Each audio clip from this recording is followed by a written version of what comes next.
Hey, I just talk to you today about the dangers of distraction. Obviously, most of us understand just exactly how easy it is to become distracted. That especially as our world advances in technology, there's just so many more options for distractions that we got computers and especially the smartphones now that we just kind of get this constant onslaught of information. Some of it's useful, some of it's not. Obviously, all these things can be incredibly useful tools to become productive and advanced, but they can also be these like crazy distractions too. That they can become these endless sources that just constantly drain our energy and pull our attention away from what's actually important in our lives. So, obviously, they have this easy availability to have all this constant access to information can be extremely useful, but also can be very dangerous if we don't understand how to use it, and keeps us from focusing on our personal development. So here's some ways that we can help deal with that danger distraction and ensure we keep focused on growing as people and improving.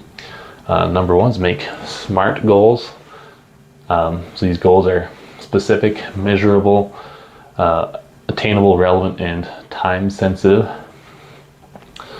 So your goal needs to be specific so that you can both know what you're working towards and also be able to have a target in mind and understand what you're doing, so you know when you're accomplishing it. It needs to be something that's measurable so that again you can understand when you've completed it, that there's something that you're working towards, and that it's not so vague that you can't understand what you're working for. It has to be something attainable. So depending on who you are, that's obviously going to mean very different things. But don't set a goal that that's not possible to achieve for you, that it'll just make you feel that you're worthless or that you're not doing enough. It needs to be something relevant, so something that's actually going to work towards your personal growth, something that is actually going to be worthwhile for you. And of course, it needs to be time sensitive, so you don't have some goal that's just, the rest of your life is going to be too big of a project, but you have something that's, different lengths of goals too, that you have some that are month goals or 6 months or a year or even like a week, but that they all have time deadlines so that you know what to work towards, and it creates kind of a sense of urgency and making sure you accomplish it. And then once you've accomplished those, you can begin to set new goals for another time period. So for example, if your overall goal is you wanted to get healthier, obviously that's not a SMART goal. So a way that you could make that into a SMART goal would be to say, you want to be able to run a half marathon for an event that you're preparing for in the summer. So the goal would be obviously quite specific. Being able to run a half marathon that it's easy to measure because you know what you're going to do. It's something attainable because, for the average person, you can, if you have enough time, that you can become physically fit enough to run a half marathon. It's obviously relevant to your overall purpose of becoming healthier, and you have time sensitive in the time that you're getting ready for a specific event, and that you need to be ready to be able to run that half marathon before that date.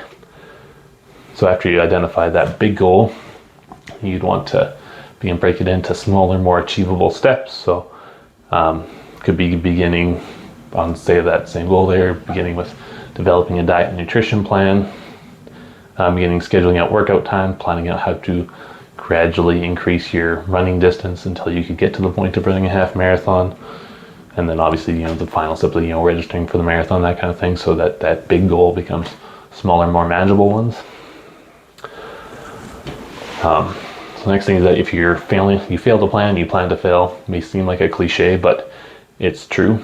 If you don't have that kind of goal planned out, then it's far easier to get distracted and get thrown off course. That if you don't really know what you're working for, then it's hard to focus in on it, obviously. So make sure you have a clear plan what you need to do and schedule out your time so that you can plan out that time that you're using, so it's harder to be distracted when you have a specific goal in mind, that you have specific time planned out to accomplish it. Eliminating major sources of distractions, so might mean, for some people, could mean completely canceling your Facebook accounts or Instagram or whatever it might be. For other people, it's just limiting how often you're using it, depending on, I guess, your level of like self-control. It might be different for you. Or other games or whatever on your phone that might need to be deleted, or setting the limits on your phone for how long you're able to use it. So sometimes like probably in your child controls or whatever, just setting 30-minute time limits so that you're not getting sucked in too long. And then, so first you would need to obviously identify the sources of distraction. So for some people, Facebook is a major distraction. Some people just don't care about it and it's not a thing for them, and there'd be other areas that they need to work on. If you're not aware of what's taking up your time, then maybe take the time to start figuring out, documenting it, even keeping track of what you're spending your time on. Begin asking people around you what they might feel your areas of distraction are, because obviously other people that are close to you are often going to see those things. The more you compromise though, the less likely you're going to be able to succeed. So don't just let those distractions kind of creep in and sneak their way into your lives. Next would be identifying time snatchers. So these are just kind of little 5-minute kind of things that could sneak in and just kind of rot away your whole day if you keep letting them in. So for me, this is often kind of reading articles or watching videos about sports. I know far too much about sports for somebody who has really no legitimate reason to pay attention to them. I know especially even things like baseball, I couldn't care less about baseball. I don't have any desire to watch a baseball game, but I could tell you about most of the Toronto Blue Jays roster moves this offseason, and I don't care about the Blue Jays except when they're running the playoffs. For other people, it could be scrolling through their social media feeds, just looking at stories about people they don't even really know that well, just wasting time doing that, or playing games on your phone, watching YouTube videos, whatever it might be. None of them are necessarily wrong. It's just being able to identify what is taking your time away from what's actually important. And then finding, if these are just little 5-minute things, and finding little 5-minute activities that can actually advance you towards your goals in the day, and using that time for those things instead. Distractions, all shapes and sizes, get in the way, prevent you from achieving your goals if you're not careful about it.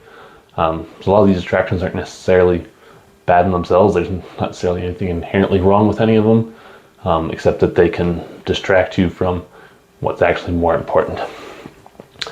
So if we take the time to identify those distractions and begin to work them out of our lives, then we begin to truly achieve what we are capable of and maximize our true potential.